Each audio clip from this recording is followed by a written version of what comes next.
Well, what do you think, Pearl, of your grandmother's new hand-hewn English muffin recipe? Huh? Homemade English muffins? The size of 2 small moons? Yeah, twice the size of one petite yet powerful and obviously famished young feathered being, huh? Oh, Pearl.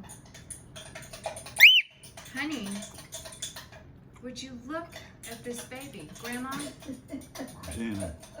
I know. 15 feathers? He just loves that. 15 feather review? Would we say maybe 50 feathers?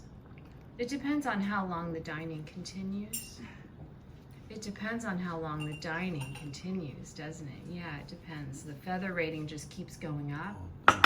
The feather rating just keeps going up the longer the dining continues.